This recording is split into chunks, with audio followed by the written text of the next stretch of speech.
હાલો ગુજરાતી, કેમ છે બધા મજામાં ને? તો કાલે આપણે અહીંયા બ્લોગ પહેલો પૂરો થયો હતો. તો હવે આજે છે બીજો દિવસ.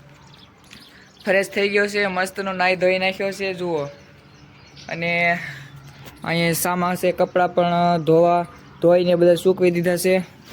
તો હવે બસ હવે નીકળવાની તૈયારીમાં છે, કારણ કે ઠેલો હવે તૈયાર થઈ ગયો છે. તો હવે નીકળીએ. અને તમને પહેલો બ્લોગ કેવો લાગ્યો કોમેન્ટ કરી દેજો. તો ચાલો હવે નીકળીએ, અંબે માનું નામ લઈ, મા સોનલમાનું નામ લઈ. તો ચાલો હવે. ને આજે લગભગ ખાંભા વટી જવાનો ટાર્ગેટ રહેશે. તો હવે જોઈએ શું થાય મિત્રો.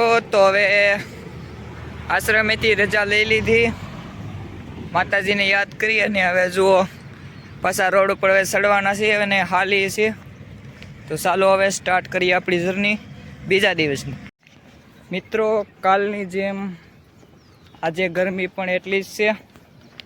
તો કાલે જેવું વાતાવરણ હતું એવું જ આજે વાતાવરણ છે. તો જોઈએ આગળ હજી કેટલી ગરમી પડે. મિત્રો, તો અહીંયા એક બોર્ડ આવ્યું છે એમાં લખેલું છે ખાંભા 12 કિલોમીટર છે. એટલે આપણે ખાંભાનો ટાર્ગેટ હતો, તો મને લાગે ખાંભા આપણે વટી જાઉં. તો અને આગળનો ટાર્ગેટ રાખશું તો 12 કિલોમીટર. કારણ કે જય માતાજી.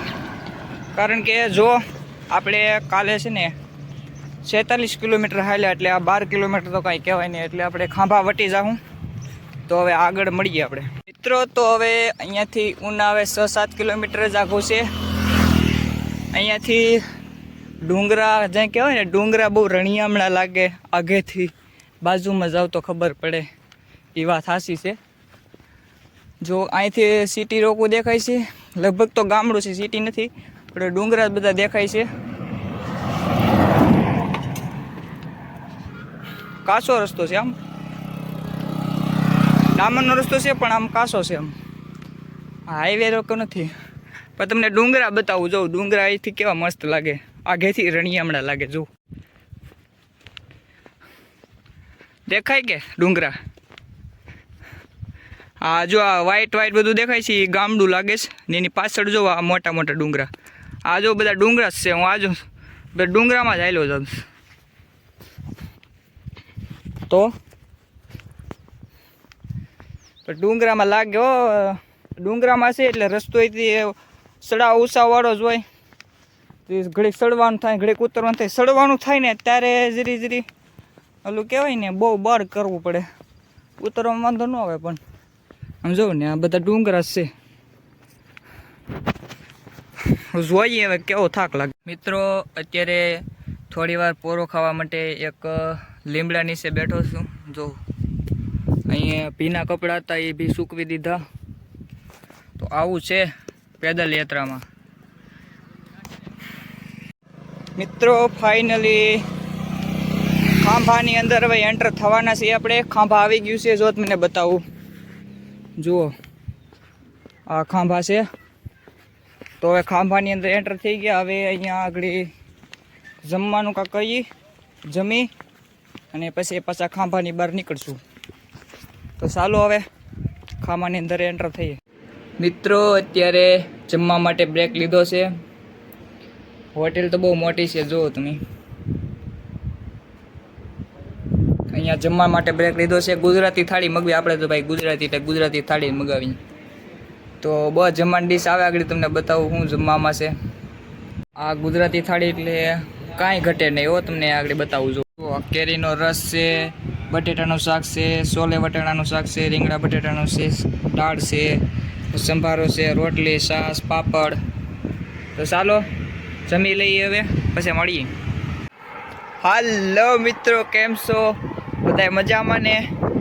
સોરી યાર, કાલે હું એક બ્લોગનો નાખી ગયો, કારણ કે કાલે મોબાઈલની અંદર ચાર્જિંગ પણ એટલું નહોતું અને કન્ડિશન પણ એવી નહોતી કે હું બ્લોગ બનાવી શકું. તો આ જુઓ ત્રીજો દિવસ છે, સૂર્યદાદા નીકળી ગયા છે. અને હું ક્યાં રોકાણથી તમને કહું કે મારે એક ગામની ખોડિયામાનું મંદિર હતું, ત્યાં રોકાવાનું હતું. પણ ના પડી કે તમે અહીં નહીં રોકાવ, કારણ કે એ જ્યાં શું કહેવાય, એ લોકોએ ના પાડી કે અમારા મઢ છે ને અમે મઢે હવે કોઈને રોકાવા નથી દેતા. મેં કીધું કાંઈ વાંધો નહીં. પછી આગળ હાલ્યો, આગળ ગામ હતું બીજું એ કાંક શું કહેવાય માધવપુર એવું કાંક નામ હતું ગામનું નામ. માધવપુરની અંદર એક બાપુ હતા, એ બાપુની ઘરે રહ્યો સાથે.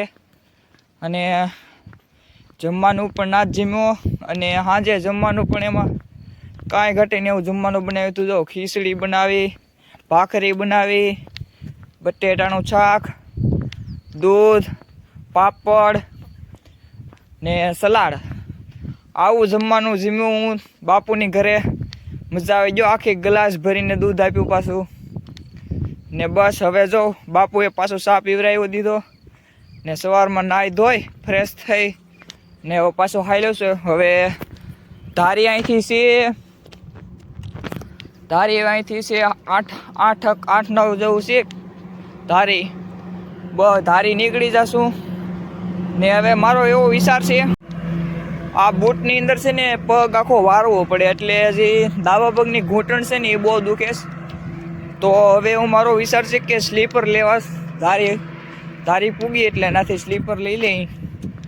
તો સ્લીપરમાં શું છે કે ખુલતો પગ રહીને એટલે આ પગ ઉપાડીએ ને તો એની રીતે સ્લીપર આમ એની હાથે ઉપર આવે. અને આ બૂટ છે ને તેને વારવું પડે આપણે. તો સારું હવે મળીએ આગળ. મિત્રો પાણીની તરફ બહુ લાગી હતી, તો આપણને હવે એક મંદિર મળ્યું છે અને પાણીનો કુંડ છે મસ્તનો. તો અહીંયા પાણી પીએ અને બોટલ પણ ભરીએ. સવારનું મેં પાણી નથી પીધું. જો આ મંદિર છે, અલખ જોગી લખેલું છે. હાલ પાણી પી લઈ.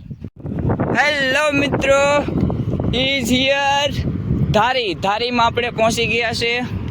જો ધારી તમને બતાવતું છે મોબાઈલમાં. પહોંચી ગયા છે ધારી આપણે. જો વ્હાઈટ તમને ઘર બતાવી છે. આ ધારી પહોંચી ગયા છે આપણે.